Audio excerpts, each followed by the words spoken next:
In 2000, Jeff Bezos took a little time off from growing his company Amazon to establish Blue Origin. The goal of Blue Origin was simple: make access to space cheaper and more reliable. And to do that, they have built their own cheap and reusable rockets. It seems like a pretty simple thing to do, right? Well, not so much. If you didn't know it by now, building a cheap rocket is one of the most difficult things to do. The only thing harder than that is probably having to compete with Jeff Bezos on the market share. Despite the difficulty, Blue Origin has managed to make great strides over the last 20 years. Today, we have the new Shepard 4, an actual rocket that can carry passengers for suborbital flights. So, let's take a look at the things that you need to know about Blue Origin's new Shepard 4 on this episode of Super Freaky Science.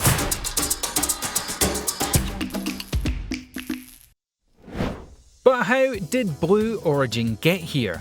What were the problems with the new Shepard 1, 2 and 3? What difficulties did the company face when developing this amazing spaceship? Well, we cannot know if we don't check. However, before we check, short trivia question. Where do you think New Shepard got its name from? If you've got the slightest clue, then tell us in the comment section below. Have you done that? Great! We'll be giving you the answer to that question now. New Shepard was named as a reference to Alan Shepard, the first American astronaut in space. Now, let's leave the old Shepard and get back to the new Shepard. The first development of the vehicle of the new Shepard program was a subscale demonstration vehicle named Goddard, built in 2006. The next 9 years had Blue Origin developing capsules, testing them and even developing rocket engines they called BE-3 by 2015. After years of hard work, Blue Origin announced the development of New Shepard 1. The New Shepard was originally designed as a passenger rocket designed to take up to 6 people to the edge of space to enjoy a few minutes of weightlessness. The vehicle is designed to vertically take off from the ground, carry a capsule about 100 kilometers up. According to most people, this height is above the boundary of our atmosphere and, well, space. While in the skies above the Earth, the capsule that sits atop the rocket will detach from it. Afterwards, both vehicles, the rocket and the capsule, will fall back to Earth. The rocket is designed to land propulsively, using its engines to lower itself to the ground. The capsule, on the other hand, will land via the aid of parachutes. The New Shepard was tested in 2015 and it was deemed a success. The rocket was able to reach an altitude of about 93 kilometers and the capsule was successfully recovered via parachute landing. Sadly, it wasn't a complete success. The booster stage crashed on landing and was not recovered due to technical problems with the hydraulic press.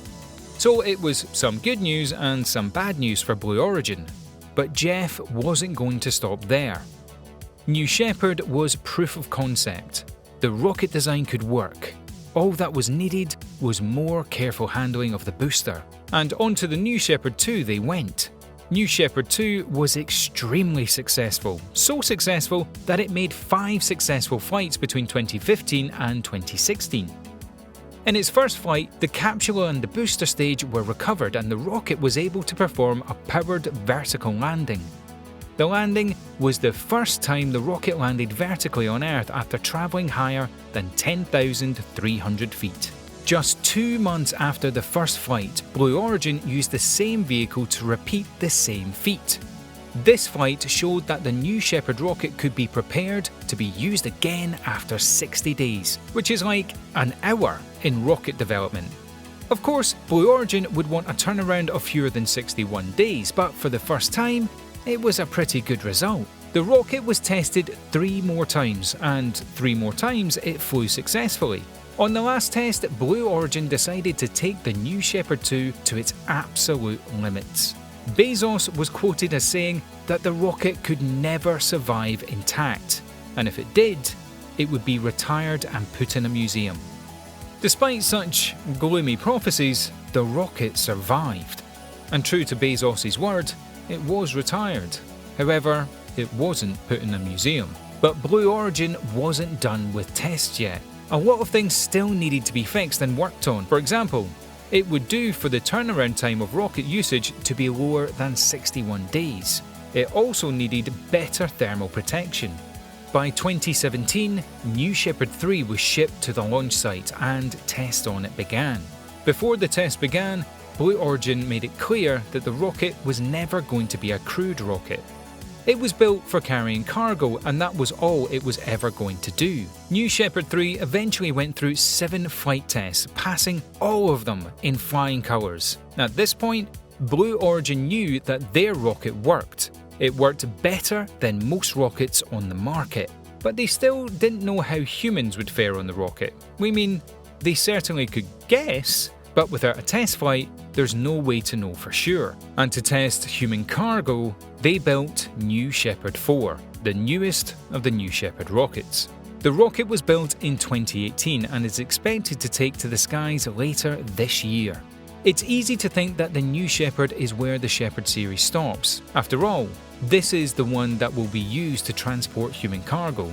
However, Blue Origin plans on building additional 6 vehicles. After building them and testing them extensively, the company says that it would let the market forces determine how many more spacecraft it would build. However, even though New Shepard has had a pretty amazing flight test, Blue Origin isn't yet capable of flying commercial flights. In 2018, the company announced that they would be able to fly initial passengers at a later date that year. However, they only started selling tickets to Shepard in 2019.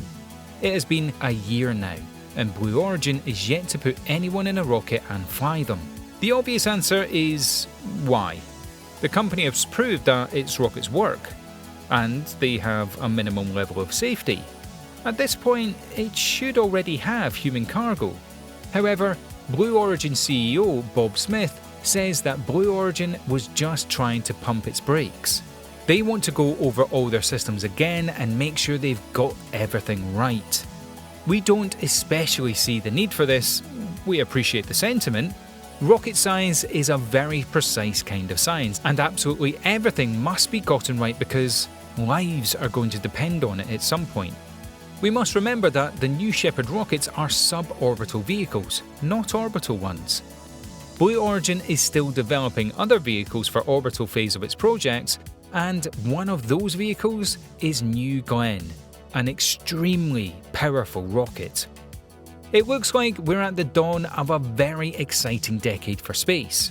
If you enjoyed this video, make sure to smash the like and subscribe buttons. Goodbye, and remember to stay safe.